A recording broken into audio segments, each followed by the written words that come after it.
Et qui était le premier homme et il avait quelle couleur?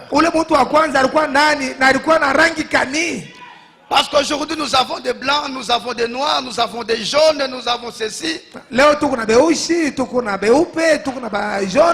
d'où est venue ces couleurs?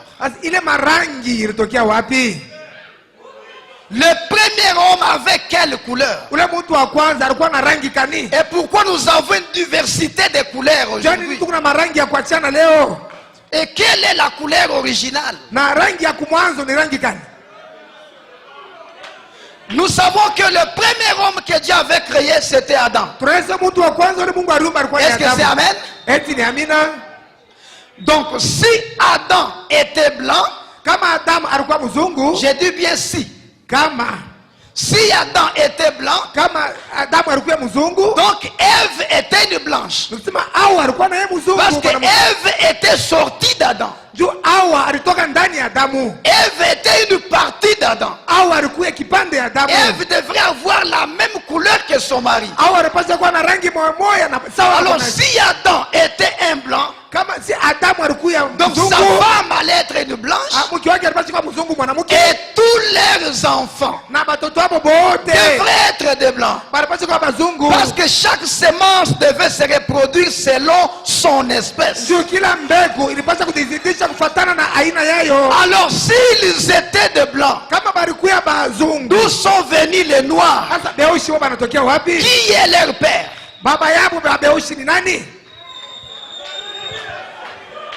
Amen. Et si Adam était noir, donc Ève était aussi noire. Parce qu'Ève était une partie d'Adam. Et tous les enfants devraient être des noirs. Mais qui est maintenant le père et la mère de blanc? Il n'y avait pas deux Adam, un Adam blanc et un Adam noir. Il n'y avait qu'un seul Adam, avec une seule couleur. S'il était blanc, maintenant nous les noirs, notre père c'est qui? Et s'il était noir, maintenant le père des blancs c'est qui? Est-ce que vous me suivez très bien? Dieu a créé l'homme. Il a fait l'Éden. Et c'était en Afrique. Précisément en Égypte. Comme Frère Branham l'a dit dans sa prédication, l'Éden de Satan.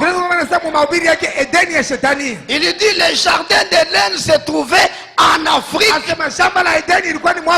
Précisément en Égypte. Donc directement nous voyons que Adam était un Africain.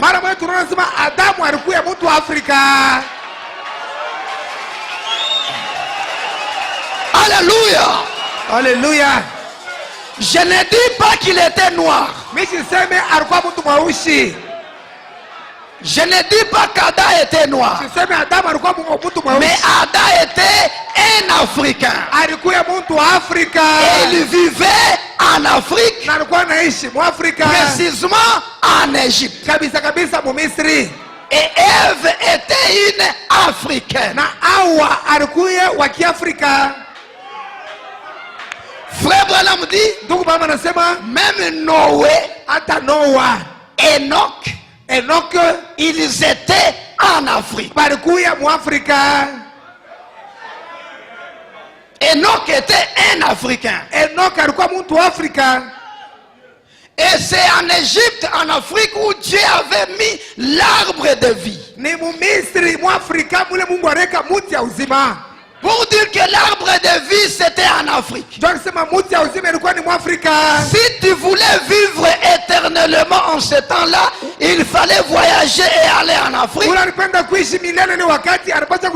et toucher à l'arbre de vie. La vie éternelle était en Afrique. Mais ça fait très bien. L'arbre de vie était en Afrique. Voilà pourquoi quand Jésus est venu, lui le véritable arbre de vie, quand il avait encore 2 ans, Hérode voulait tuer tous les enfants de 2 ans. Dieu est descendu et a dit à Joseph et Marie, comme les blancs veulent tuer l'arbre de vie, comme les blancs veulent tuer la parole, prends cette parole, prends cet enfant Jésus, prends l'arbre de vie, amène cet arbre en Afrique. Et Joseph a pris Jésus. Ils se sont réfugiés en Égypte. Pourquoi seulement l'Égypte? Parce que Jésus était l'arbre de vie. Et l'arbre de vie au commencement était en Égypte. Il a fallu que le véritable arbre se retrouve en Afrique et en Égypte. Et quand les Africains ont reçu l'arbre de vie, quand ils ont vu l'enfant Jésus venir, ils l'ont bien protégé. L'enfant Jésus n'a pas eu de problème chez les Africains. Il n'a pas été persécuté chez les Africains. L'Afrique, c'était son lieu de refuge. Là où il peut se réfugier et il se sent en sécurité. Pendant que les blancs voulaient tuer Jésus, mais les Africains ont protégé Jésus. Et il est le même hier, aujourd'hui et éternellement. Laissez-moi vous dire que les lieux de refuge de la parole, les lieux de refuge du message du temps de la fin, c'est en Afrique.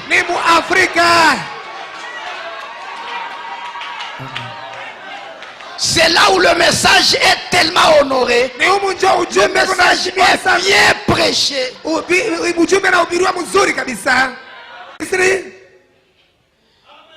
Ils ont commencé à se multiplier.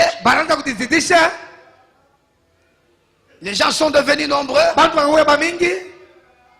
Jusqu'à la tour de Babel. Nimrod a eu une inspiration que comme Dieu nous a tués à travers les déluges, on va construire une tour qui va toucher le sol et le ciel, afin que si monter sans passer par la mort, nous allons les suivre jusqu'au ciel. Et ils ont commencé à construire. Et comme ils étaient unis, même s'ils étaient en erreur, mais comme ils étaient unis, ils ont fait une grande chose. Branham dit, même si les gens sont en erreur, mais s'ils sont unis, ils feront des exploits. Donc l'unité est une chose très importante. Et ils ont construit. Dieu dit, oh non, non, ces gens-là vont arriver ici. Descendons, confondons-le. Et Dieu a détruit la tour de Babel. Comme elle était tellement haute, quand ça s'est écoulé, ça donnait un peu des émotions aux êtres humains. Et dans l'air trouble, ils ne pouvaient plus s'entendre. Celui-ci pouvait dire, donne-moi la brique, il donne le marteau. Ils ne s'entendaient plus. C'est le début de nos dialectes. Les Chiluba, les Kichokwe, l'anglais, français. L'origine de ces langues-là, c'est à la tour de Babel. Et maintenant, ils se sont dispersés. Frère Branham dit, les uns sont allés au nord, les autres au sud.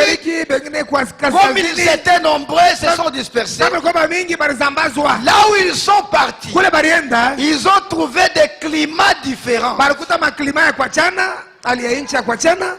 Et c'est le climat qui a commencé à modifier la couleur de la peau. Ah, il fallait recevoir William Branham. Ça, il fallait simplement William Branham. Là où ils sont partis, le climat qu'ils ont rencontré là a commencé à changer la couleur de la peau. Alors les uns sont devenus un peu sombres, les autres un peu rouges, les autres un peu jaunes. Et Branham dit c'est la source des couleurs que nous avons. Est-ce que je peux lire ça? Je lis simplement ça. Et puis,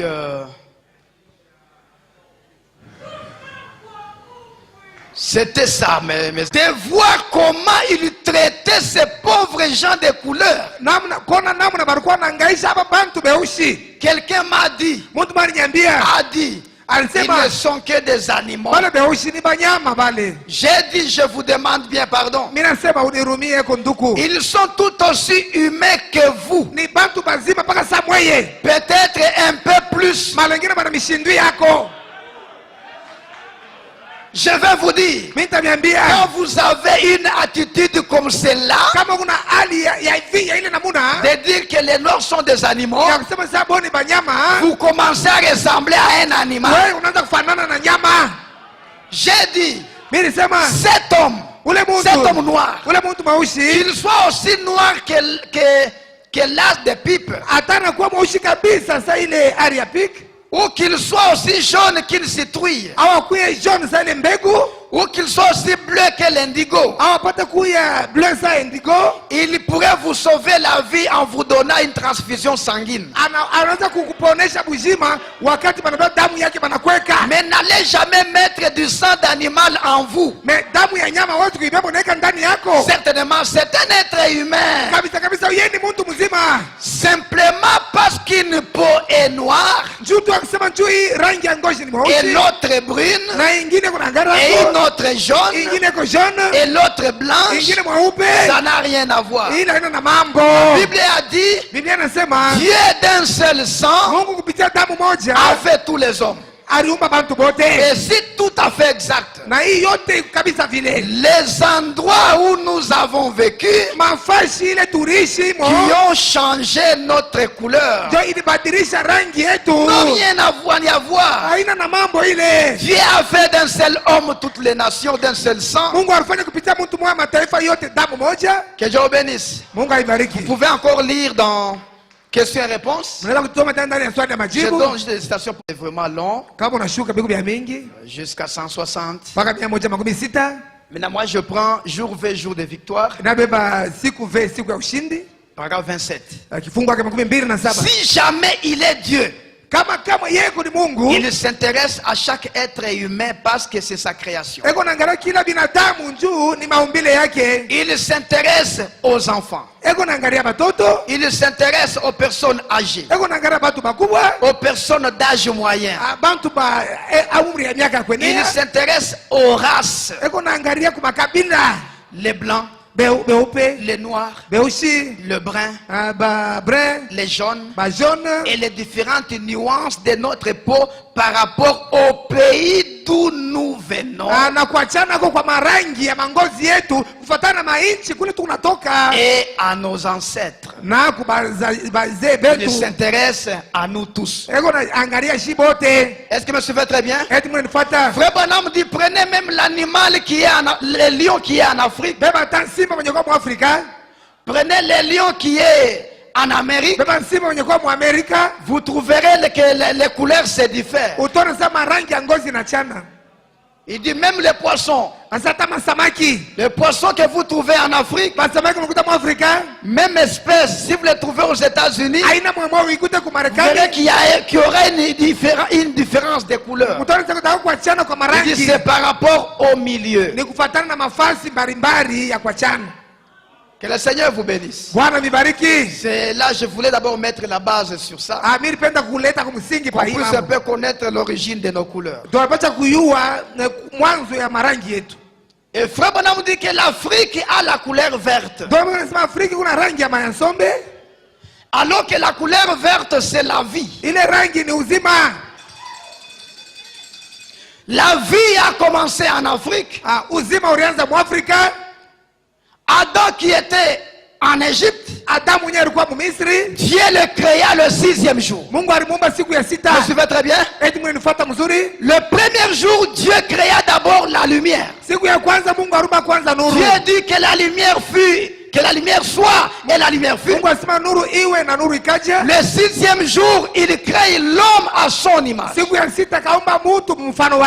homme qui avait le pouvoir de dominer même la nature. Il pouvait parler aux animaux. Il pouvait parler aux oiseaux. La nature obéissait cet homme-là qui était créé le 6e jour. Mais le premier jour,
la lumière éternelle est venue se reposer dans cet homme créé le 6e jour. Quand la Bible dit que Dieu se reposa, ça ne veut pas dire qu'il y avait une chaise en Éden. Alors Dieu a trouvé une chaise et il s'est reposé là. Le lieu du repos de Dieu, c'est le cœur de l'homme. Et Dieu qui est la lumière éternelle est venu se reposer dans l'homme créé le 6e jour. Et cet homme a commencé à diriger la nature. Et cette lumière était le type du Seigneur Jésus-Christ, qui est né le 1er avril, mais arrivé le 6 avril. Que Dieu vous bénisse. La lumière fut créée le 1er jour. Jésus est né le 1er avril. Mais le 6 avril, faisons l'homme à notre image.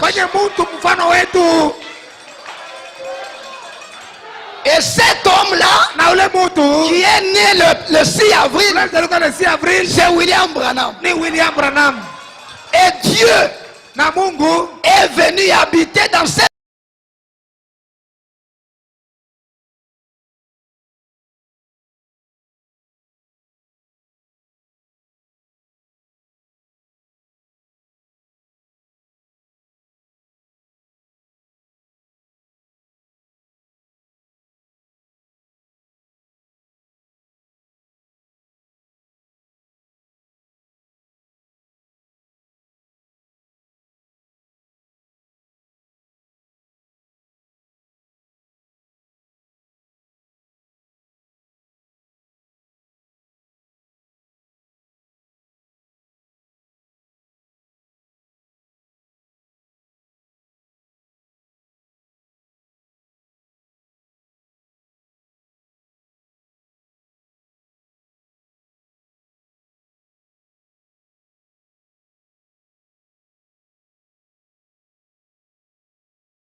mpaka 6. Mpaka 6. Amen. Il est Malachie 4, 5, 6. Yeni Malaki 4, 5, 6. Dieu ne fait pas des choses par hasard. Chaque chose a sa raison d'être. Et Dieu est venu à habiter en William Branham. Un jour, Branham s'est promené dans la forêt. Il a entendu la voix lui dire: Adam, où es-tu? Adam, uko wapi? Il est notre Adam restauré aujourd'hui. Maintenant, retournons en Éden. Retournons en Afrique. La vie a commencé en Afrique. Et la mort a commencé en Afrique.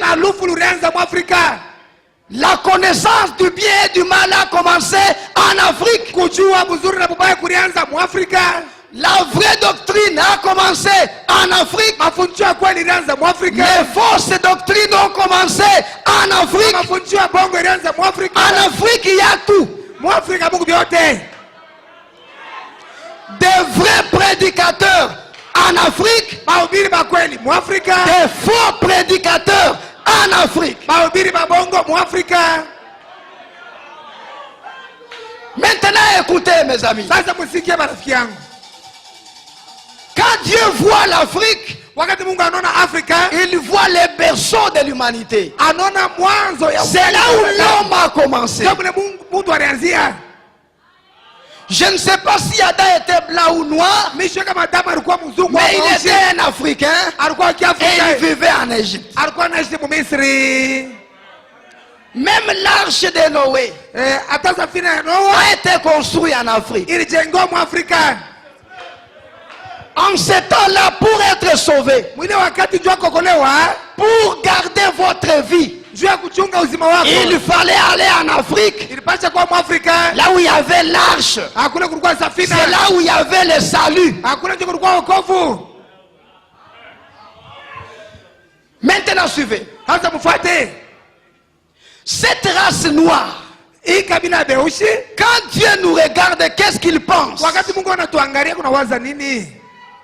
Qu'est-ce qu'il dit? Parce que souvent nous négligeons parce que nous avons la couleur noire. Salomon dit: je suis noir mais je suis belle. Ne prenez pas garde à mon teint noir.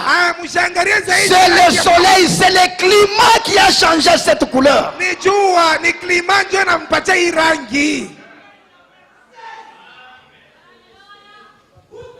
Et maintenant, nous avons eu 3 exodes. Je suivais très bien. C'est là où je commence. Nous avons eu 3 exodes. Le premier exode avec Moïse. Deuxième exode avec Jésus-Christ. Troisième exode avec William Branham. Vous verrez que dans les 3 exodes, Dieu a travaillé avec 2 races. Un blanc et un noir. Dans chaque exode, Dieu a utilisé 2 couleurs. Il prend un blanc, mais à côté de lui, il lui met un noir.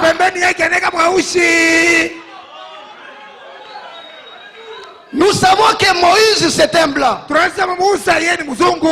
N'est-ce pas?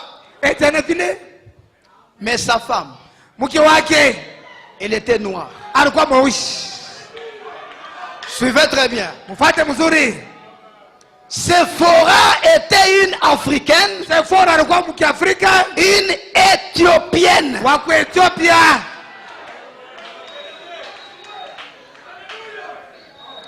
Dieu qui est contre le mélange des races, mais il a permis au prophète Moïse d'aller se marier à une femme noire. Et c'est à cause de cette couleur que Myriam fut frappée de la lèpre. La grande sœur de Moïse, quand elle a vu la belle femme de Moïse, Séphora, une femme noire, la grande sœur de Moïse a dit, notre frère Moïse a manqué de femmes parmi nous pour aller prendre cette femme noire. Moïse cherchait le caractère. Ce n'était pas le problème des couleurs. Bien sûr, il y avait de belles femmes en Israël, ou bien parmi les Juifs. Mais Moïse a préféré prendre la femme noire. Pourquoi Dieu a permis à Moïse de prendre une femme de couleur? Et quand Myriam s'est moquée de la femme de Moïse, Dieu dit à Moïse, Moïse appelle Myriam, appelle Aaron, ton grand frère, qu'ils entrent dans la tente. Parce que Myriam critiquait la femme de Moïse chez Aaron. Alors que Aaron était sacrificateur, Myriam était chantre. Me suivez très bien? Maintenant, cette femme, Myriam, qui n'est même pas ministre, qui n'est même pas prédicateur, est allée critiquer la femme de son pasteur chez un ministre. Parce qu'Aaron était ministre. Et quand ils ont parlé, Aaron a dit oui, vraiment ce n'est pas bien. Pourquoi il a pris cette femme-là? Dieu descend Moïse, appelle Aaron, appelle Myriam. Pourquoi vous n'avez pas du respect? Quand vous parlez à mal de Moïse, c'est à moi que vous parlez. Là même Dieu a frappé Myriam de la lèpre. Mais Dieu n'a pas frappé Aaron. Alors que le même péché qu'avait commis Myriam, c'est le même qu'avait commis Aaron. Mais quand la punition descend, les prédicateurs, on les met à côté, on frappe la brebis. Parce qu'un lévite a double alliance. Toi tu vas dire non, comme c'est un prédicateur, moi aussi je vais parler. Dieu te frappe mais il le laisse. Et Myriam me dit, Seigneur, Moïse, dis à Dieu. Me suivez très bien? Mais voilà, me dit Myriam était une femme noire. Je lis simplement ça et puis on commence. Corinthiens, livre de correction. Korinthe kitabu ya kunyoroshwa 89. Miriam manifesta aussi la perfidie lorsqu'elle rit. Parce que Moïse avait épousé cette fille de race noire. Est-ce que c'est ça? De la race noire. Maintenant suivez. Quand Dieu veut envoyer Moïse pour délivrer les enfants d'Israël, Moïse est un blanc, mais à côté de lui la femme noire. Il y avait un blanc et une femme noire. Et Moïse avait oublié de circoncire son fils. En cours de route, la colère de Dieu tomba. Dieu voulait tuer Moïse parce qu'il voulait aller libérer un peuple avec un incirconcis. Avec quelqu'un qui n'avait pas le baptême du Saint-Esprit. Tu ne peux pas aller libérer un peuple alors que celui-ci n'est pas rempli du Saint-Esprit. L'enfant était incirconcis. Dieu voulait tuer Moïse. C'est ce que frère Branham dit. Dieu a frappé Moïse. Moïse est tombé par terre. Mais Dieu n'a pas dit à Moïse, je vais te tuer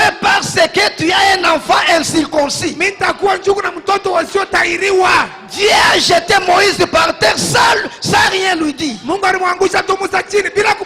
grâce à Moïse, il avait la race noire à côté de lui. Alléluia. Bien que Dieu n'avait rien dit, mais la race noire qui était à côté de Moïse a lu dans la pensée de Dieu. Elle n'avait pas de Bible. Elle n'a pas entendu une voix audible. Mais elle est entrée dans la pensée de Dieu. Elle a compris que la mort de mon mari, ce n'est pas qu'il a commis un dégât, mais il a oublié la circoncision de son fils. Et il a pris une pierre. Il a circoncis son fils. Il a pris la peau, il a jeté sur son mari. Et quand Dieu a vu ça, la colère s'est apaisée. Celle qui avait sauvé Moïse, c'est la femme noire qui a eu l'inspiration. C'est pourquoi il faut toujours être à côté d'un noir. Nous allons y arriver. Ça, c'est le premier exode.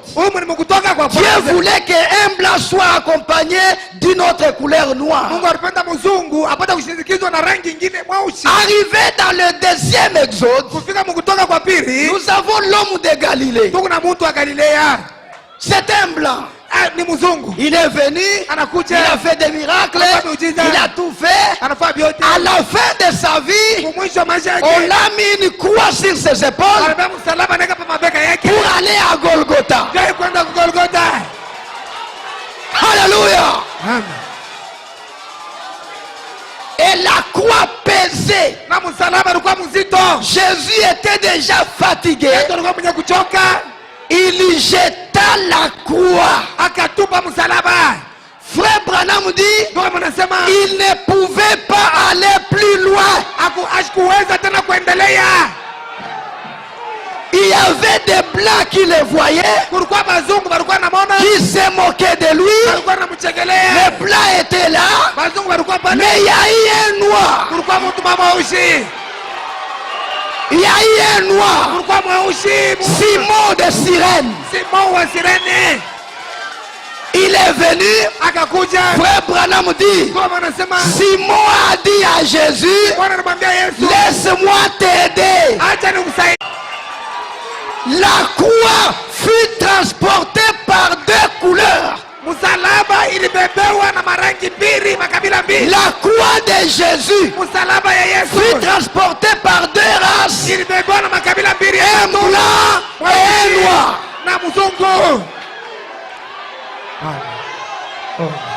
C'est lui qui a fait parvenir la croix sur les monts Golgotha. Ce n'était pas Jésus.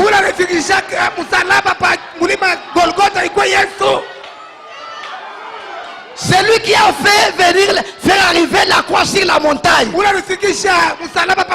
Ce n'était pas Jésus. C'était un noir. Jésus avait jeté ça en cours de route. Ça, c'est le deuxième exode. Il joue toujours avec un blanc et un noir. Et dans le troisième exode, nous avons un blanc et un noir. William Branham, c'est un blanc, n'est-ce pas? Il est le messager de la Odyssée. Et la Odyssée a commencé en 1900 combien? 1906. La Odyssée est en 1906. À la rue Azusa. Ça c'est le début de l'âge de la Odyssée. Mais Branham est né en 1909. Il est né alors que l'âge avait déjà commencé. Maintenant, qui avait commencé cet âge?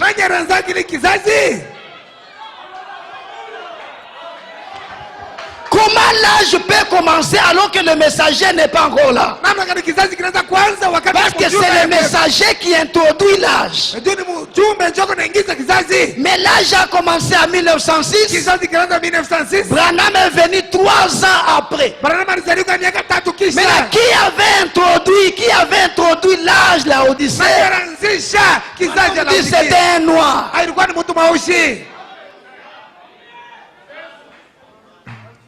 Oh mes amis, Branham c'est un bon prophète. Laissez-moi lire. Le seul lieu d'adoration auquel Dieu est pourvu, prêché le 28 novembre 65, 90 à 91.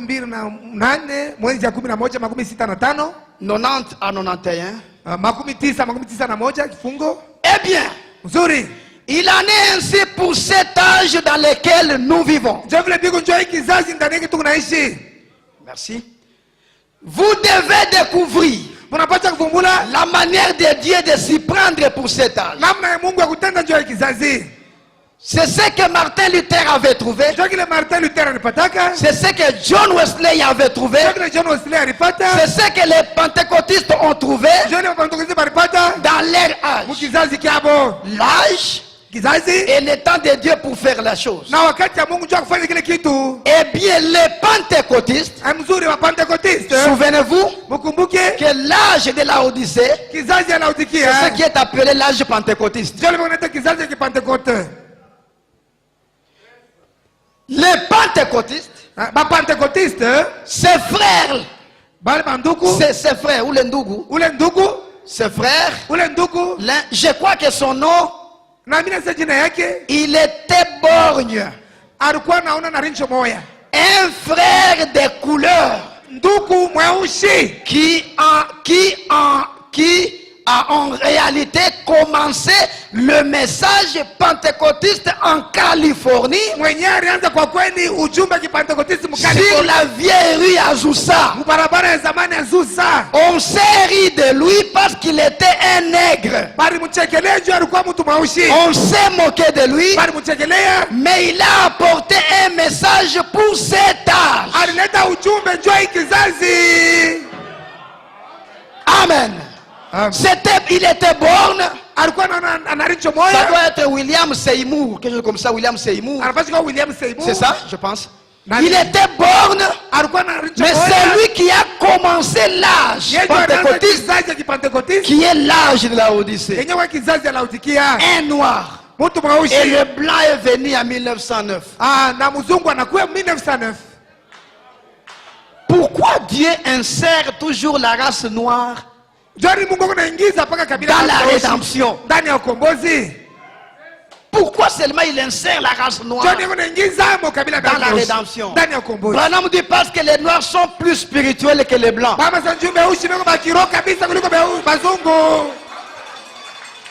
Il fallait prendre les hommes spirituels qui les accompagnent les blancs.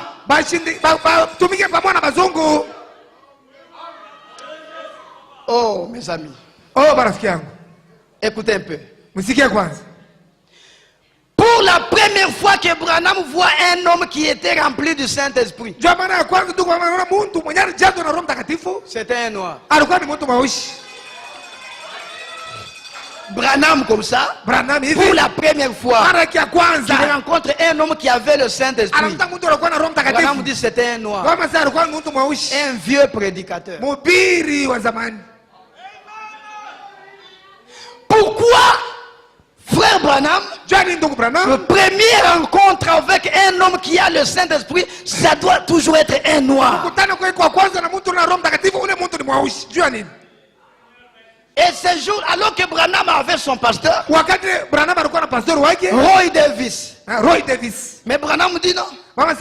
c'est quand je suis allé dans cette réunion pentecôtiste, on a fait passer des prédicateurs pour prêcher. Et à un certain moment, on a appelé un vieux papa noir. Il était déjà vieux. Quand il est monté à la chaire, je me disais, mais celui-ci, qu'est-ce qu'il va prêcher? Il est déjà amorti. Il dit, d'autres prédicateurs avaient parlé sur Jésus. Mais le vieux papa, lui, au lieu de commencer par la terre, il est remonté dans l'éternité. Il a pris les zodiacs. Il a fait des démonstrations. Il a prêché. Il a sauté. Il a dit, je n'ai pas d'espace ici. Quand Branham l'a écouté, il a douté même de son ministère.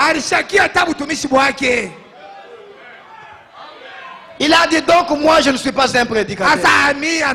Vraiment, le lendemain, on appelle Branham pour qu'il prêche là-bas. Il commence à refuser. Après avoir écouté un noir, et cela avait beaucoup inspiré frère Branham. Est-ce que me suivez très bien? Cela avait beaucoup inspiré frère Branham. Pourquoi la race noire? Je prends honteux de lui.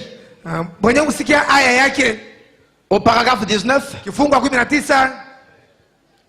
cela fait des années que j'essaie de retourner en Afrique. Car j'ai l'impression que mon ministère n'y est pas terminé. Voilà. Mon ministère n'est pas encore terminé en Afrique. Pourquoi devrais-je aller en Afrique alors qu'ici aux États-Unis, il y a 6 ou 700 villes qui appellent? Juste ici, en restant au Canada, au Mexique, ou n'importe lequel de ces endroits. Pourquoi voudrais-je aller là-bas? Pourquoi Branham voulait toujours aller en Afrique? Mais c'est quelque chose dans mon cœur qui m'attire en Afrique.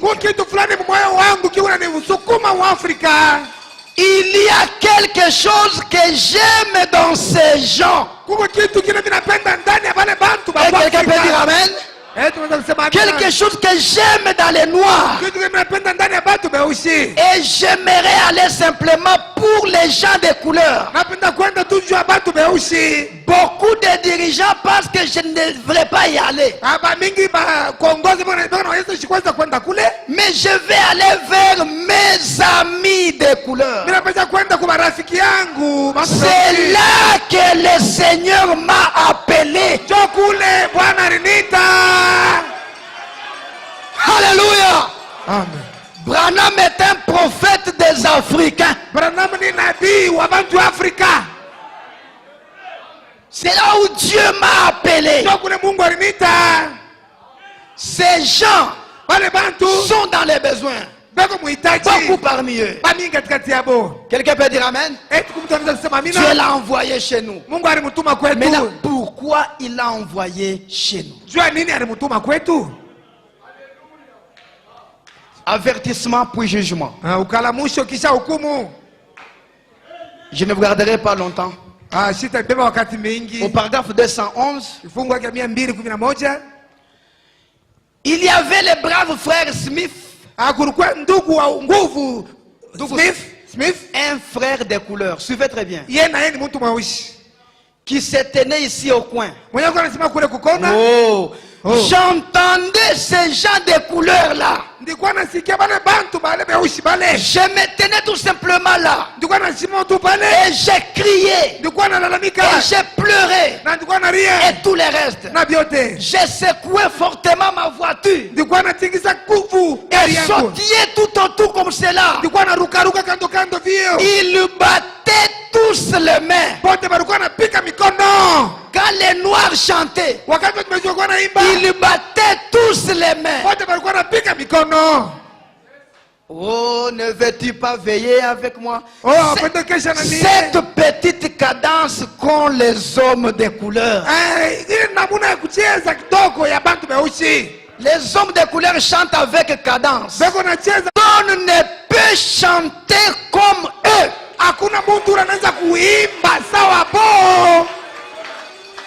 Personne ne peut chanter comme les Noirs. Alors que Dieu a créé l'homme pour que l'homme chante pour lui. Mais la race qui connaît bien chanter, c'est la race noire. Voilà, Dieu s'intéresse beaucoup à la race noire. Personne ne peut chanter comme eux. Vous feriez mieux de ne pas essayer. Vous les blancs, n'essayez même pas. Vous n'allez pas chanter comme les noirs. Vous voyez? Une heure pendant que je vais là-bas. Oh là là. Je restais là, je disais, oh Dieu. Je n'étais qu'un jeune garçon d'environ 20 ans. Crie et louer Dieu comme cela. Au quel moment? C'était juste tout au début quand Dieu s'est mouvé tout simplement parmi les gens. Que Dieu vous bénisse. Les caractéristiques des Noirs, d'abord, ils savent chanter. C'est bien chanter. Et Dieu veut que nous puissions chanter pour lui. Deuxième caractéristique, dans le 3e Exode. Vous êtes avec moi? Au paragraphe 65. Franchement, la race noire a beaucoup plus de qualité que la race blanche devrait avoir.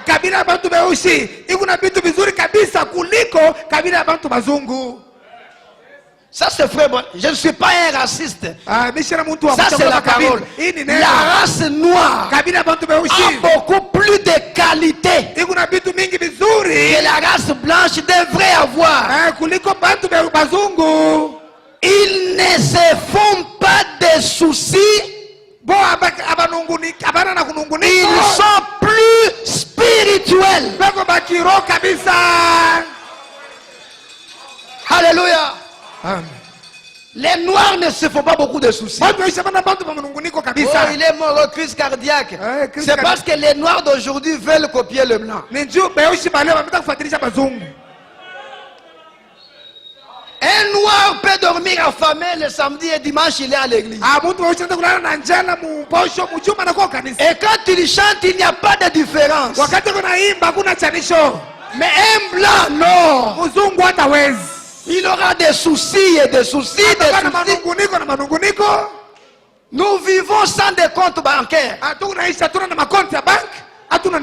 Nous vivons sans l'argent à la banque. Mais un blanc ne peut pas. Il va mourir. Ce sont des qualités que Dieu a données à la race noire. Ils n'ont pas beaucoup de soucis et ils sont plus spirituels. C'est pourquoi il faut avoir un pasteur noir. Parce qu'il est plus spirituel. Il dit, ils sont plus spirituels. Ils ont 1000 qualités que l'homme blanc ne peut même pas avoir. 1000 qualités. Dieu les a créés ainsi. Qui pourrait mieux chanter qu'une chorale de gens de couleur?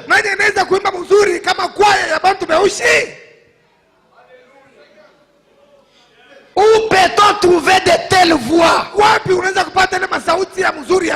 Je les ai vus venir des contrées lointaines. Ils ne savaient pas distinguer la main droite de la main gauche. 30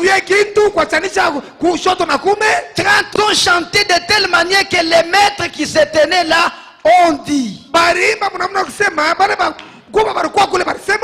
je ne peux pas égaler ça.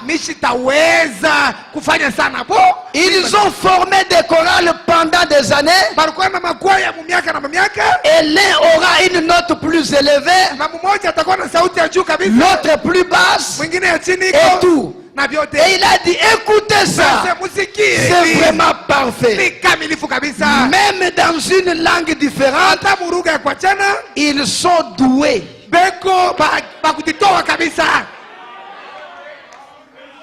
Nous sommes plus spirituels. On est là. Il y a de ces gens, de ces blancs qui meurent simplement de corona. Ce n'est pas parce qu'il est atteint, mais il a peur.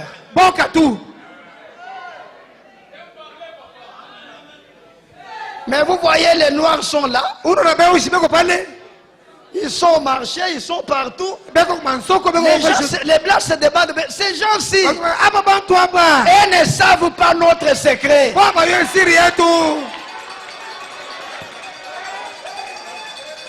Nous sommes d'abord plus spirituels. Nous comprenons mieux les choses spirituelles. Et comprennent la science. Ils comprennent les choses terrestres. Mais les noirs sont plus spirituels.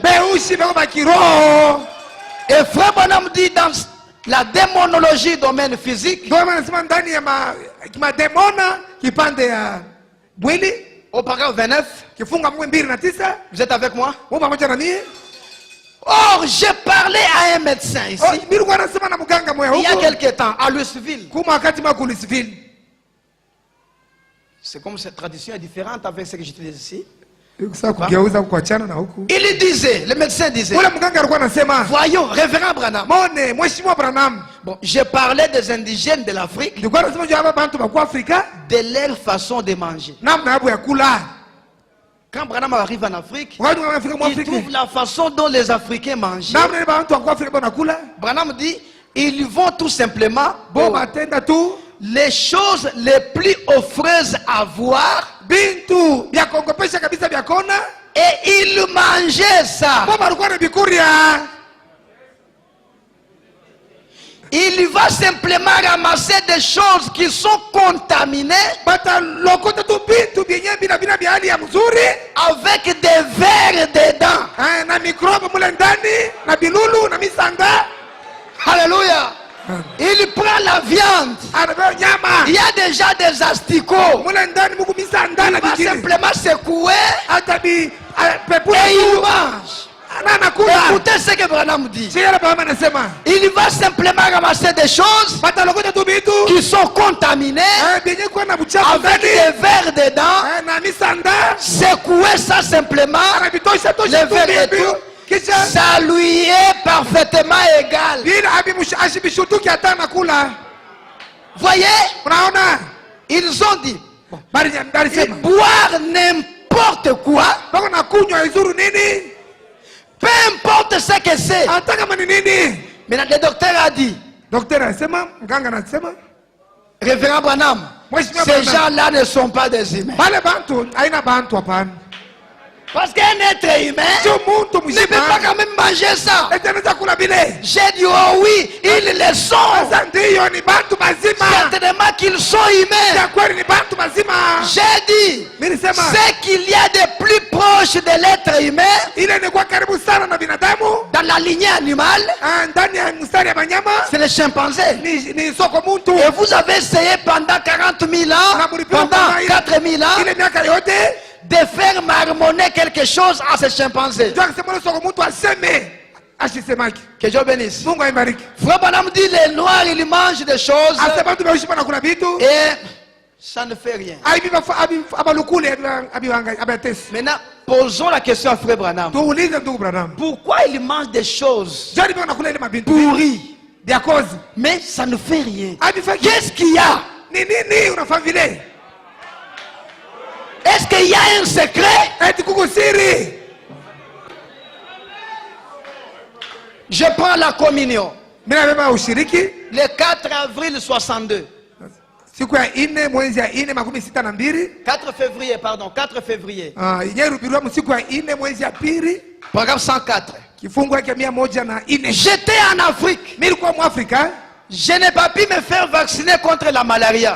Mimi sikubeba vaccin juu ya malaria. Parce que Branham, en tant que blanc, pour venir en Afrique, il fallait le vacciner contre la malaria. Il pas apata vaccin juu ya malaria. Parce qu'en Afrique, il y a la malaria. Mu Afrika muko malaria. Mais lakini si un moustique porteur de la malaria s'est posé sur ma main, kama imbu mwenye kuwa na magonjwa ya malaria ananipanda pa mkono yangu, j'attraperai la malaria. nitapata malaria. Ce moustique ne bourdonne pas. Ule imbu ashikalaka na sinzia.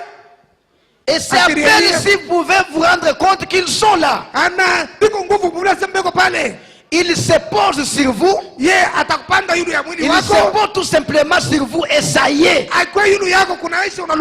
Vous attrapez la malaria. Et si vous restez en vie, vous en souffrirez pendant 15 ans. Si c'est moustique africain piqué un blanc, il va mourir. S'il résiste, il va souffrir pendant 15 ans. Et puis parfois vous en mourrez. Et ces autochtones étaient dans leur petite hutte nus.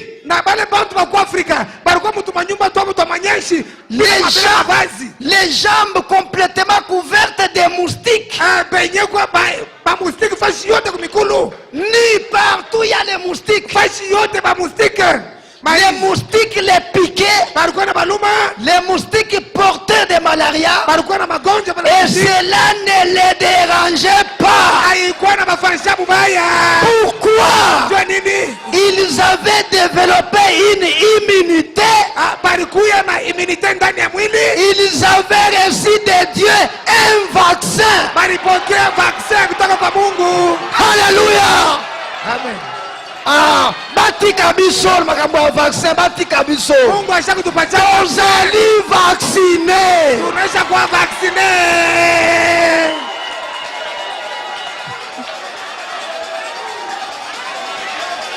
Alléluia. Amen. Les Africains sont vaccinés par Dieu lui-même. Les Blancs se demandent pourquoi les Noirs ne meurent pas comme nous. Voilà la réponse. Ils ont été vaccinés.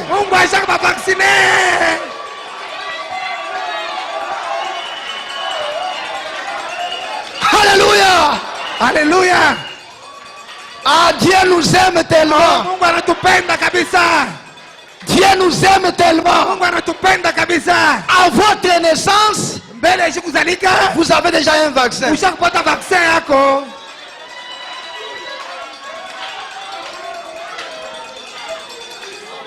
Je prends la puissance des transformations. Je vais aller rapidement, qu'on puisse bénir le mariage. 31 octobre 65. Vous avez vu cette photo hier soir de ces Africains. Vous savez quoi? Ils n'ont jamais eu de pénicilline. Ici c'est en 65. Branham dit ils n'ont jamais eu de pénicilline. Ces gens vivent plus longtemps que nous. Ce qui nous détruit, ce sont les médicaments qu'ils nous donnent. Allez dans la forêt. Voyez les vrais Africains, les pygmées qui sont là. Ils vivent longtemps. Et ils mangent très mal.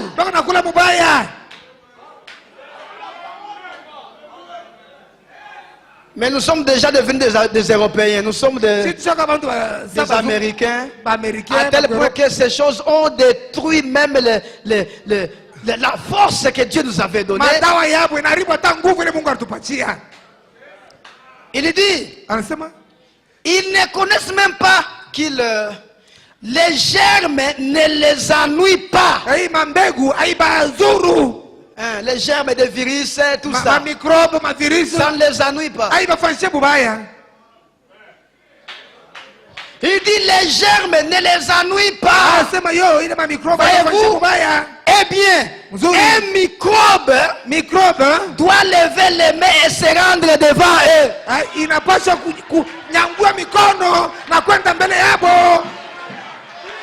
Quand un microbe arrive devant un Africain, il lève les mains.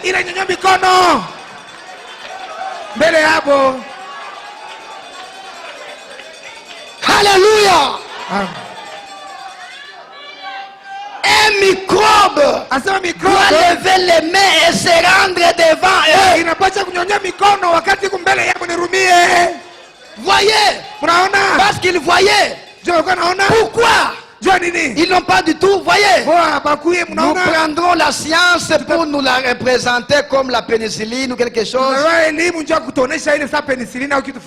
Que Dieu bénisse. Les microbes doivent se rendre devant nous. Ils voient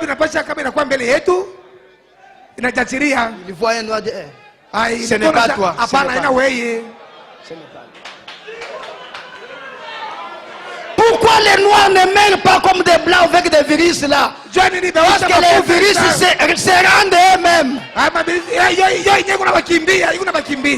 Je n'ai pas dit de ne pas porter le cache-nez. Rendez à César ce qui est à César. Mais je sais que les virus doivent se rendre.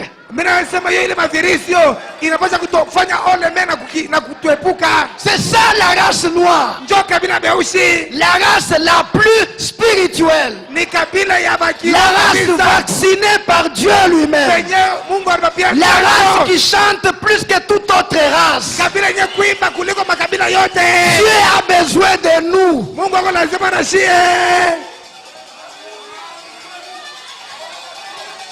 Est-ce que c'est amen? Maintenant je vais chuter. Je vais chuter maintenant.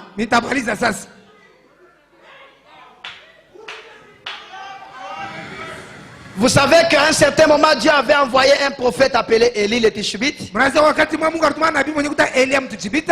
Et ce prophète Élie était venu au temps du roi Akab. Le prophète Élie avait condamné, avait maudit Akab et sa Jézabel. Après l'avoir maudit, Dieu lui dit, va sur la montagne, car je vais frapper le pays. Élie est assis sur une montagne, il s'est assis là. Pendant que le pays était frappé de la famine, Élie était quelque part. Dieu a envoyé un corbeau. Le corbeau a quelle couleur?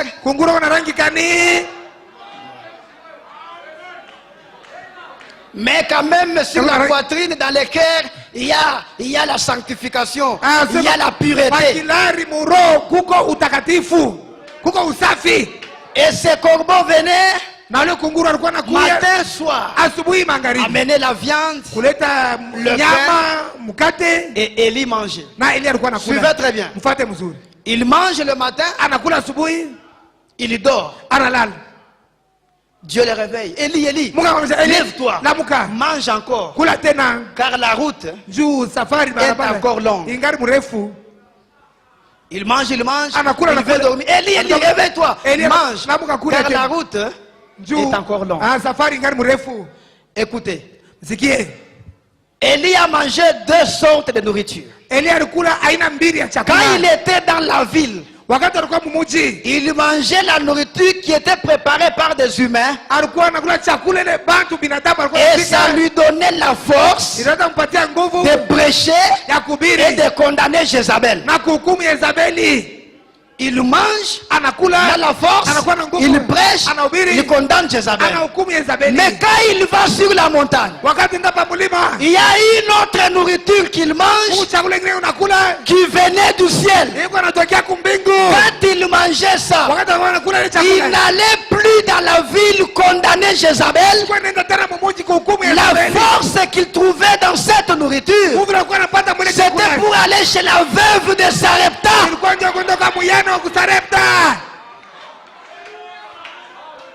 Alléluia. Il a mangé. Mais la frère Branham dit, voyez-vous, ces oiseaux-là, ce sont des prédicateurs noirs.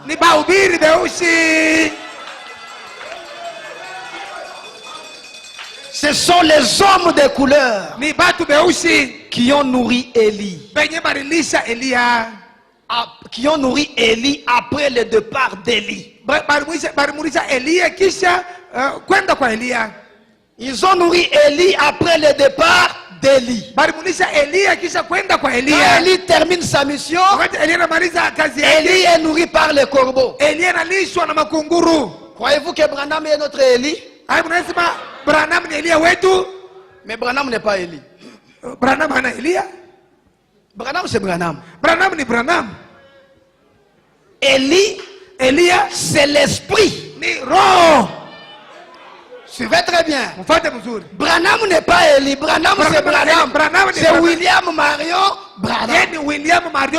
Mais Élie, c'est l'esprit. Et cet esprit, Branham dit c'est l'esprit de Christ. Qui était sur Élie, qui était sur Élisée, qui est venu sur Jean-Baptiste et qui est venu sur William Branham. Élie, c'est l'esprit de Christ. L'esprit de Christ, c'est ce que nous appelons le Saint-Esprit. Et quand l'esprit d'Élie entre dans une personne, cet homme est appelé Élie.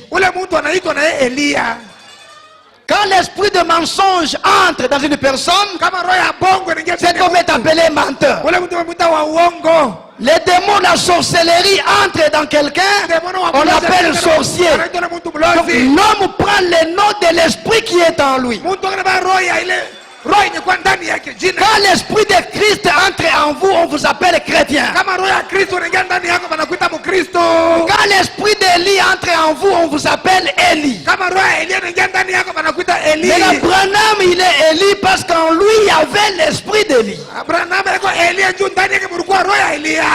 Il a condamné Jézabel, il a prêché, il a terminé, il se repose. Mais Élie doit être nourri par les corbeaux. Branham qui avait l'esprit d'Élie, quand il est parti, l'esprit qui était en lui n'est pas parti. Frère Branham dit le Saint-Esprit c'est une robe d'occasion. C'est une robe que les autres avaient déjà portée. Le Saint-Esprit que nous avons ici, c'est le même qui était dans les apôtres. Frère Branham dit c'est quoi? Quand vous recevez le Saint-Esprit, il vous conduit pendant cette vie. Dès que vous arrivez au Jourdain, vous arrivez à la mort, il vous accompagne, vous traversez le Jourdain, lui reste, il va entrer dans une autre personne qui viendra croire après toi. Maintenant, quand l'esprit qui était en frère Branham est parti, qui était l'esprit d'Élie, mais le même esprit qui était en frère Branham est dans l'église aujourd'hui. Est-ce que vous le croyez? Branham avait l'esprit d'Élie. Et le même esprit d'Élie est dans son épouse aujourd'hui, dans l'épouse de Jésus-Christ. Directement l'épouse devient Élie. Je ne sais pas si quelqu'un a compris. Je vais répéter un peu. En frère Branham, il y avait l'esprit d'Élie. C'est pourquoi on l'appelle Élie. Quand il est parti, cet esprit d'Élie qui était en lui, qui est le Saint-Esprit, n'est pas parti dans la tombe. Cet esprit-là est resté dans l'église. L'esprit d'Élie est resté dans l'église. Et quand cet esprit d'Élie vient en vous, vous portez le nom de cet esprit. C'est pourquoi l'épouse aujourd'hui, elle s'appelle Madame Élie. Ou bien si nous pouvons conjuguer ça, Élisée.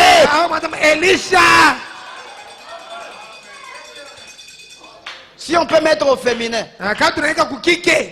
on peut dire Élisée. Maintenant, comme l'épouse c'est Élie, elle doit être nourrie par les corbeaux.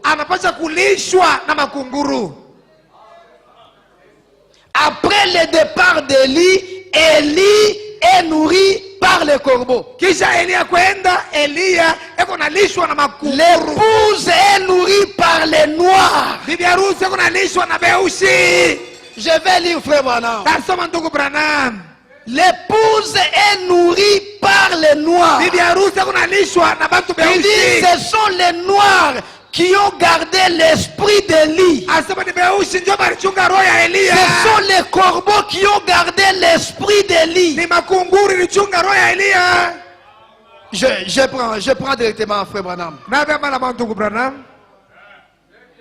C'est là où nous allons nous arrêter. Frère Branham dit ceci. Dans sa prédication La religion de Jézabel, 94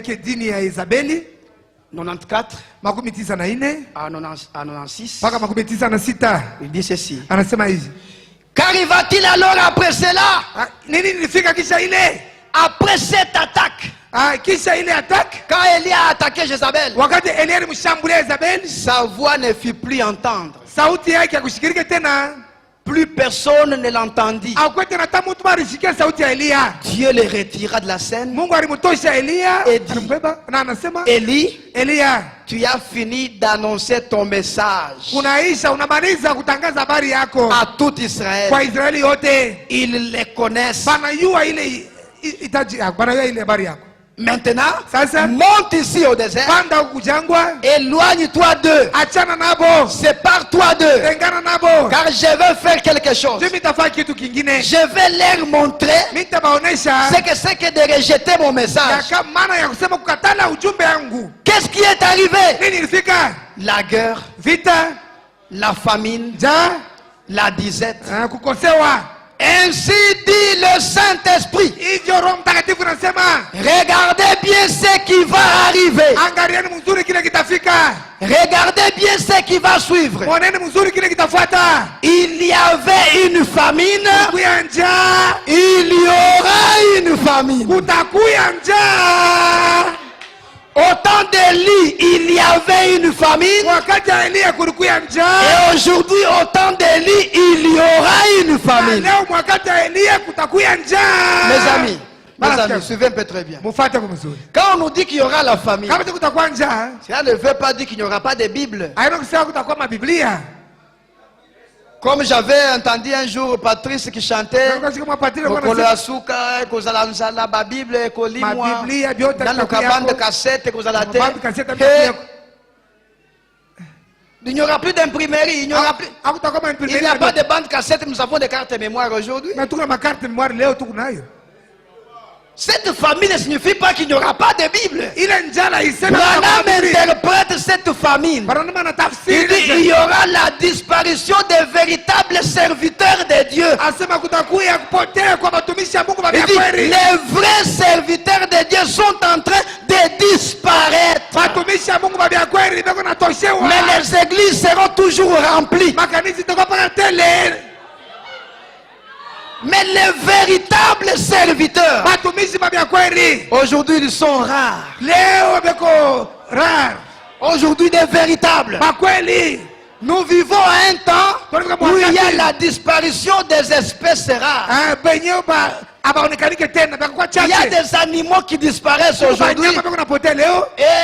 Et L'UNESCO doit maintenant faire tout pour protéger ces animaux. Et quand ça disparaît, c'est un signe. Parce que le naturel est un type de spirituel. Que dans le spirituel aussi, les espèces rares sont en train de disparaître.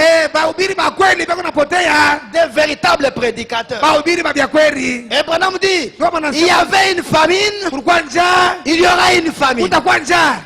Oh, peut-être pas celle des pains, mais celle d'écouter la parole de Dieu et sa vérité. Toutes les églises deviendront amies. Et elles vont simplement suivre leur petit bonhomme de chemin pour entrer là-dedans. Dans l'écuménisme. Malgré tout, exactement comme ils y sont déjà engloutis. Que fit Élie? Il trouva une source cachée là. Loin dans la montagne. Où il prenait de l'eau de vie. Des révélations divines venant de Dieu. Pendant qu'il restait là-bas, sous la puissance de Dieu, les révélations étaient des petites sources cachées, alors que les autres crevaient de faim. Et Dieu bénit ses serviteurs, ses corbeaux, qui lui ont apporté quelque chose à manger. Pendant qu'ils s'étaient isolés du peuple. Et les gens étaient là, éprouvaient une grande faim pour un réveil. Et il y avait tout. On n'entend plus parler de ce réveil-là. Où est ce vieux détraqué qui va partout attaquer violemment nos organisations? Où est ce Branham-là qui attaquait nos églises? On n'entend plus parler de lui. Où se trouve-t-il maintenant? Il n'en savait rien. Il s'était retiré avec Dieu dans un endroit isolé où il n'entendait plus sa voix. Où il commençait à s'en rendre compte. Quand Dieu envoie un message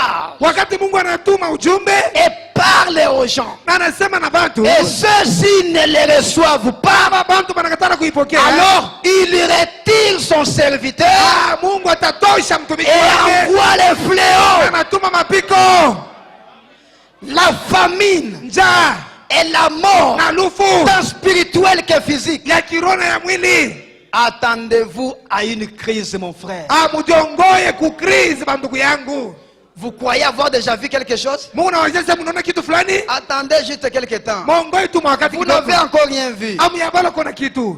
Vous croyez que vous mourrez d'envie d'avoir un bon réveil spirituel? Attendez un instant. Attendez seulement. Vous désirerez ardemment entendre la parole de Dieu. C'est ce que dit la Bible. Il y aura une famine dans les derniers jours, a dit les prophètes. Pas seulement une famine de pain, ni une soif d'eau, mais d'entendre la vraie parole de Dieu. Maintenant écoutez, mais cette voix sera cachée quelque part dans le désert et ne se fera plus entendre. Il donnera l'ordre au corbeau, ses serviteurs. Béni soit ses corbeaux, ses serviteurs qui avaient gardé la voix d'Élie vivante pendant le temps de son isolement de l'église.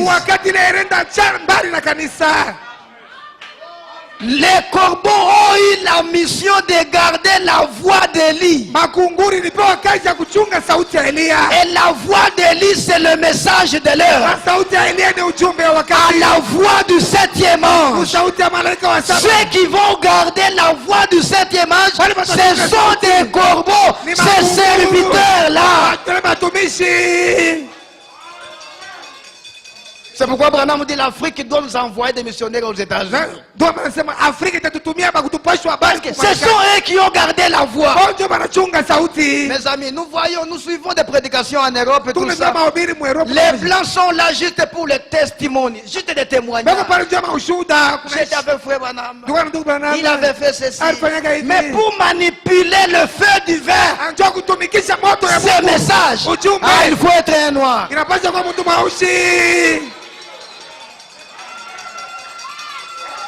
Pourquoi? Ce sont eux qui ont gardé la voix d'Élie. Laissez-nous prêcher parce que c'est nous qui avons la mission de garder cette voix. Est-ce que c'est amen?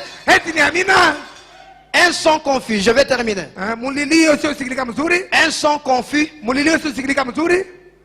51. Prêché le 29 avril 61 soir. Un jour Dieu a dit, maintenant, tu as assez prophétisé contre eux. Retire-toi du champ de travail. Et je vais faire tomber sur eux les jugements que tu as prophétisés. Alors Élie monta au sommet de la montagne. Il a fait 3 ans et demi là-haut. Ou 3 ans. Alors que les autres se mâchaient la langue de peine. Mais lui était assis à côté d'un petit torrent. Une petite source. Il avait tout le temps la révélation spirituelle. Les eaux de vie se déversant. Les frères, sœurs, permettez-moi de vous le dire. Vous le permettez? L'un de ces jours, quand Dieu en aura assez de ce qui se passe ici, alors il retirera tous les véritables du champ du travail. Et alors vous rechercherez un réveil. Cela aura absolument lieu. Le prophète a dit qu'il arrivera un temps dans les derniers jours où il y aura une famine. Non pas la disette de pain, du pain et de la soif d'eau, mais d'entendre la parole de Dieu. Et les véritables serviteurs auront été retirés. Alors il y aura une famine dans les derniers jours. La famine qui a été prophétisée, c'est le retrait des véritables serviteurs qui prêchent pour les âmes, pour amener les âmes à Christ. Ils ne sont plus nombreux. Maintenant, qui sont ces corbeaux? Frère Branham dit nous. Je prends Élie. Qui sont ces corbeaux qui doivent garder la voix d'Élie? 18 octobre 53, paragraphe 28. Je crois dans 2 minutes je vais terminer. Élie monte sur la montagne. Dieu lui a parlé. Il a dit monte au sommet de la montagne. Les lieux les plus secs qu'il y ait de tout. Et assis-toi là près de ce petit torrent de Kérit. J'ai ordonné aux corbeaux de te nourrir. Pouvez-vous vous imaginer cela? Et alors les gens disent, eh bien nous allons nous en sortir. Une sécheresse a commencé. Remarquez, des choses commencèrent à arriver comme la parole de Dieu avait dit que cela arriverait. Alors ils se sont demandés. Ils pensaient que cet homme-là était fou. Élie était fou. Mais il était assis là-haut, prenant 3 repas par jour. Les corbeaux venaient et les nourrissaient. Eh bien, il était de loin mieux que beaucoup parmi vous. Il avait des garçons de couleur. Amen. Il avait des garçons de couleur. Donc ces corbeaux-là, c'était des garçons de couleur. Ces prédicateurs noirs qui nourrissaient Élie après le départ d'Élie. C'est pourquoi dans sa prédication, la voie à laquelle Dieu a pourvu, prêcher le 1er décembre 53, au paragraphe 63. Non. Il y va tout simplement. Il a suivi la voie à laquelle Dieu a pourvu. Élie. Dieu a dit, monte là-haut et assis-toi, car j'ai déjà ordonné au corbeau de te nourrir. Les gens disaient, ces pauvres vieilles excentriques qui s'est installé là-haut, crève de faim. Eh bien, il allait mieux. Je parie qu'il allait mieux que bon nombre d'entre vous qui êtes ici ce soir. Il avait quelques serviteurs de couleur qui les servaient. Amen. Il avait quelques serviteurs de couleur qui les servaient. Je parie que vous n'en avez pas. Oui, ici aux États-Unis, vous n'en avez pas de prédicateurs noirs. Les corbeaux venaient les servir. Est-ce vrai? C'est juste. Il avait des porteurs de couleurs. Et la moitié d'entre vous n'en ont pas. Amen. Vous n'en avez pas, mais lui en avait. Les gens qui ont gardé l'esprit d'Élie. C'est pourquoi un jour, Abraham Lincoln, il a vu comment maltraiter les Noirs aux États-Unis. Il a dit, un jour, je frapperai contre ça. Je vais libérer les Noirs. Quand il est devenu président, un jour, il a signé un document pour dire que les Noirs sont libres. Vous me suivez très bien? Les Noirs sont libres. Bien qu'il avait signé qu'ils étaient déjà libres, mais ils n'étaient pas encore libres. Il a dit, attendez à telle date, au lever du soleil. Quand vous verrez le soleil s'élever ce jour-là, alors vous serez libre. Mais le document est déjà signé. Mais vous attendez ce jour-là. Frère Branham dit ce jour-là, les Noirs comptaient les jours. Il reste une semaine, il reste 3 jours, il reste un jour, et c'est demain.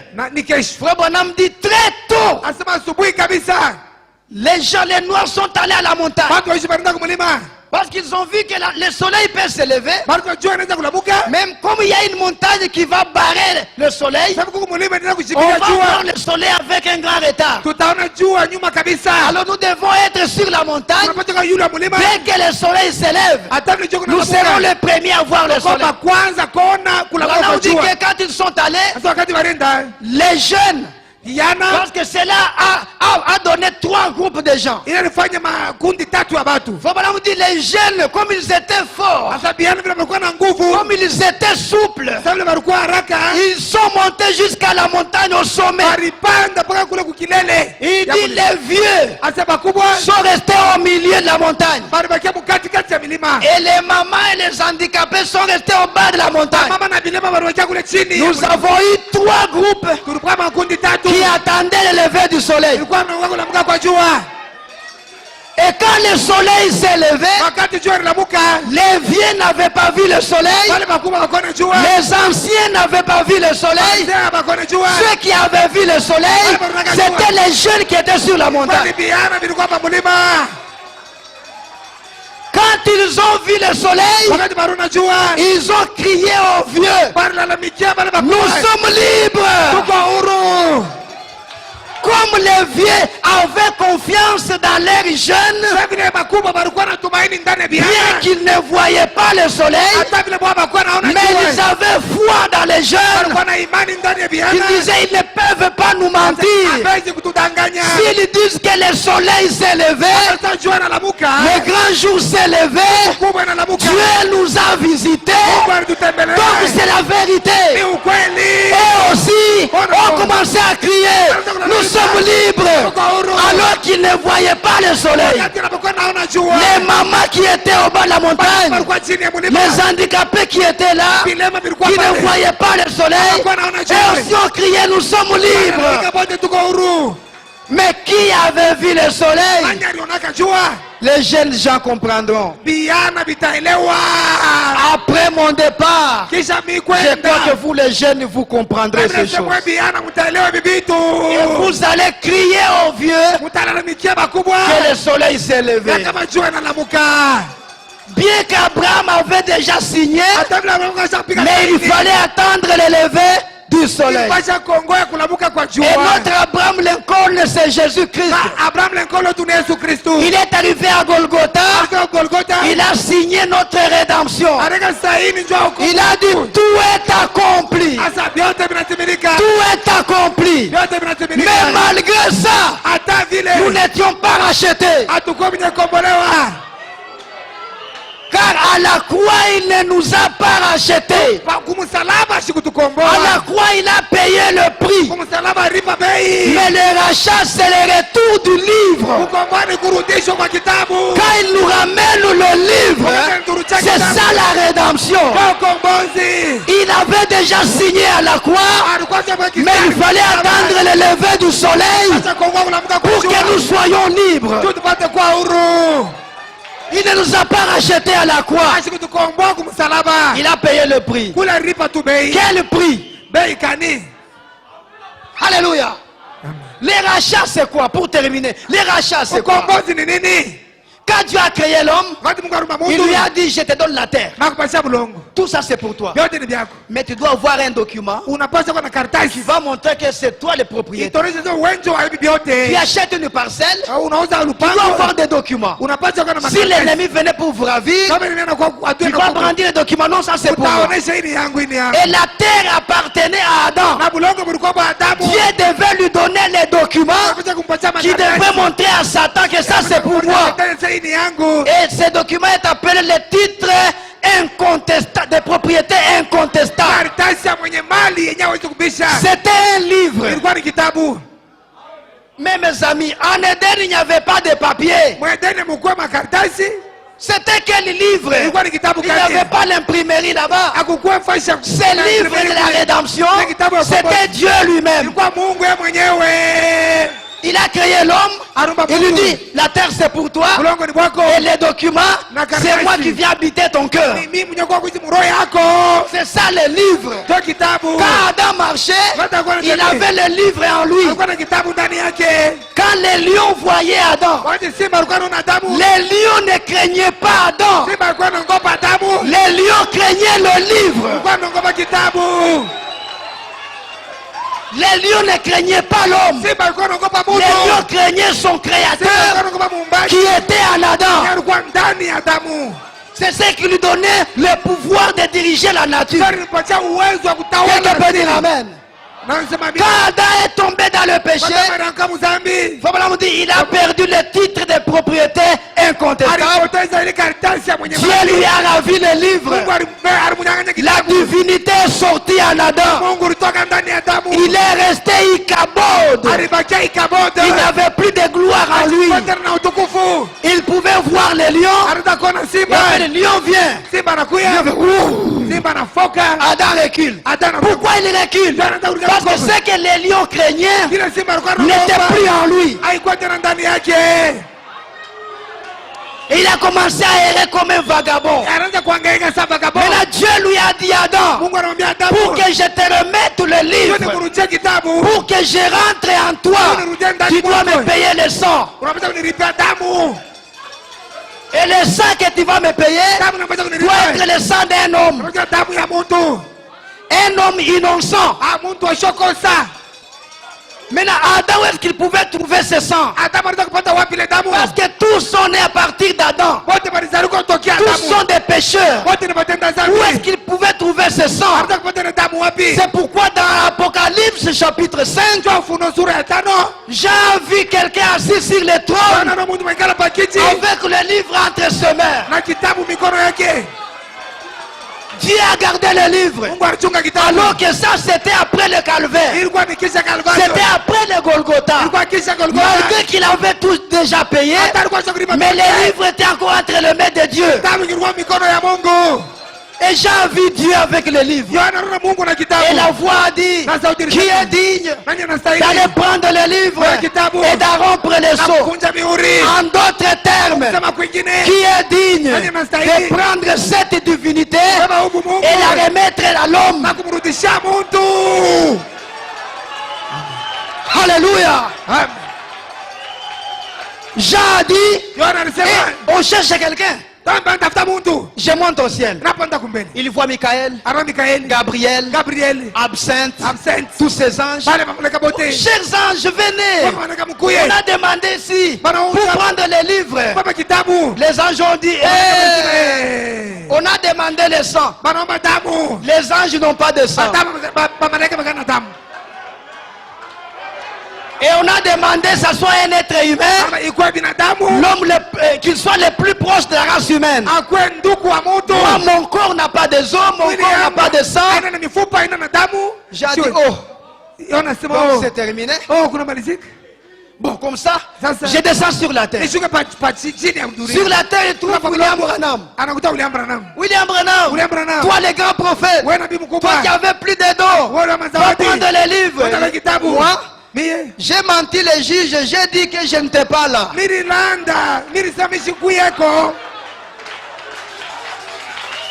J'ai des défauts.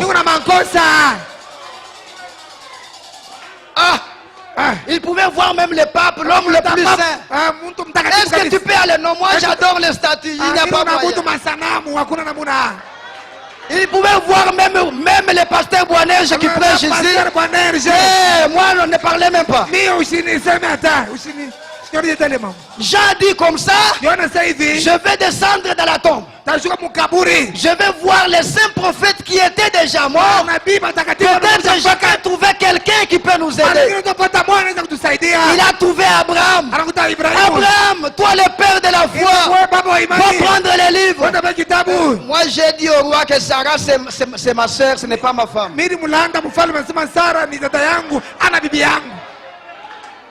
Mais Moïse, toi le libérateur, j'ai frappé les rochers 2 fois. Et Dieu m'a dit tu n'entreras pas. Alléluia. Il a vérifié tous les prophètes. Personne n'était digne.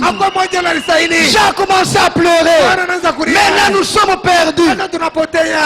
Aussi longtemps que le livre est entre les mains de Dieu, la race humaine sera perdue. Malgré que Jésus est déjà mort à la croix.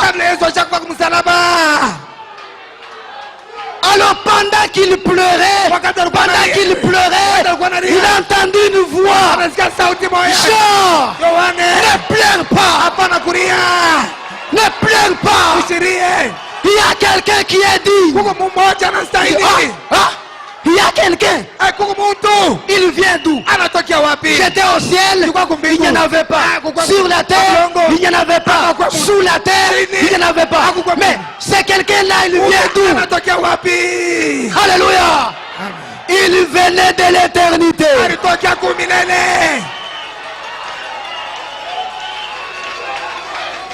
Jean s'est limité au ciel, sur la terre et sous la terre. Il avait oublié l'éternité. Ils ont vu quelqu'un venir, un agneau qui semblait être immolé.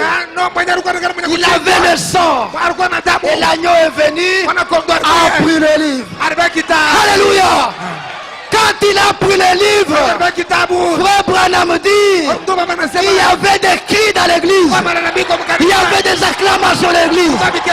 Pourquoi? C'était la rédemption. Il y avait un jubilé dans l'église. Parce que cette fois-ci, nous avons trouvé quelqu'un. Et cet homme-là, c'est le Seigneur Jésus-Christ. Il prend le livre, il descend dans Apocalypse 10. Il cherche quelqu'un. Adam, où es-tu? Adam, où es-tu? Adam, où es-tu? Il lui ramène le livre. Que le Seigneur vous bénisse.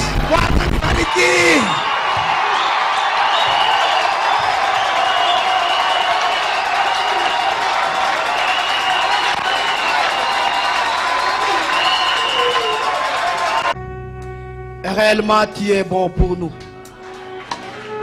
Tu es bon pour la race noire. Tu es bon pour nous. Tu nous as envoyé un prophète dans cet âge. Tu es bon, tu as versé ton sang à la croix. Tu es bon, tu nous as envoyé la nuée de gloire dans ces derniers jours. Quand William Branham dit la colonne de feu, c'est pendant la nuit, pendant les âges de l'église. Mais la nuée, c'est pendant le jour, quand il y a déjà le lever du soleil. Et nous les noirs, nous avons vu le lever du soleil. Nous avons vu la nuée apparaître, Seigneur. C'est pourquoi nous disons que nous sommes libres. Tu as dit, quand vous verrez ces choses, levez vos yeux car votre rédemption approche. Et la rédemption, c'était la descente de la nuée. Le livre, la rédemption est descendue. Aujourd'hui, le rachat est dans sa totalité. Merci notre Père. Merci notre Dieu. Merci Seigneur. Merci pour William Branham, ton prophète. Nous n'adorons pas William Branham, mais il est notre prophète. Et notre Dieu s'appelle le Seigneur Jésus-Christ. Merci Seigneur pour avoir envoyé ce prophète William Branham. Ni d'être ce prophète, on n'allait pas connaître toutes ces choses, Seigneur. On allait être dans la confusion, dans les dénominations. Mais grâce à ces prophètes, oh Dieu, nous connaissons qui est le véritable Dieu, quelle est sa nature et comment il vit. Oh Dieu, merci. Je me tiens devant ton peuple, Seigneur. William Branham dit que tes enfants ont plus de valeur que le sang chimique de Jésus-Christ. Je me tiens devant eux, Seigneur. En tant qu'humain, pendant les 4 séances, peut-être j'ai dit quelque chose qui n'était pas correct, qui était contraire à la parole. Et si je l'ai fait, ce n'était pas dans mon intention, Seigneur. Aide mes frères qu'ils puissent prendre ça et jeter dans la mer de l'oubli. Mais ce qui a été dit, ce qui est de la parole, Seigneur, que ça puisse ancrer dans nos âmes. Oh Dieu, bénis le pasteur Mbunda qui m'a accordé cette chair. Ce n'est pas facile pour un pasteur de vous laisser toute une semaine. Bénis le vieux le pasteur associé qui a eu la patience envers moi, Seigneur, pour supporter mes caprices jusqu'à la fin, Seigneur. Puisses-tu le bénir.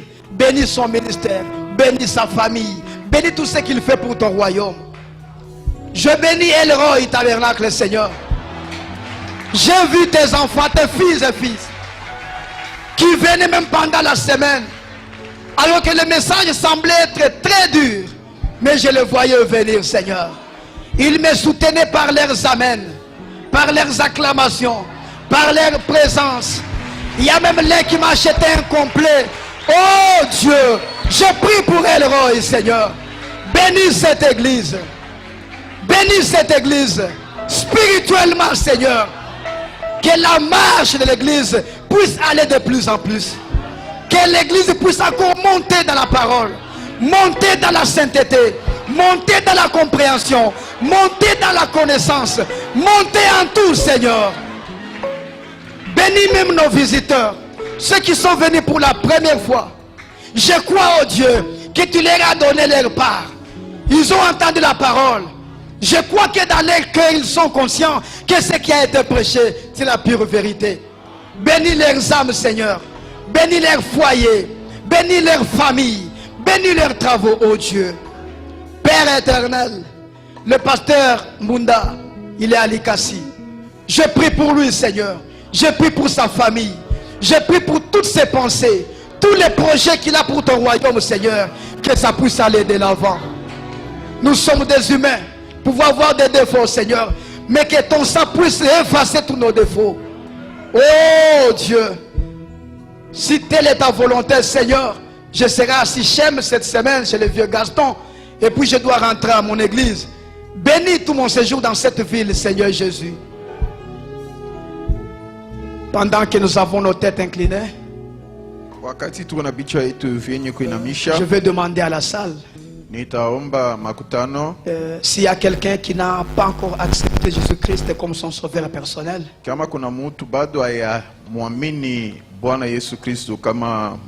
Qui n'a pas encore été baptisé au nom du Seigneur Jésus-Christ.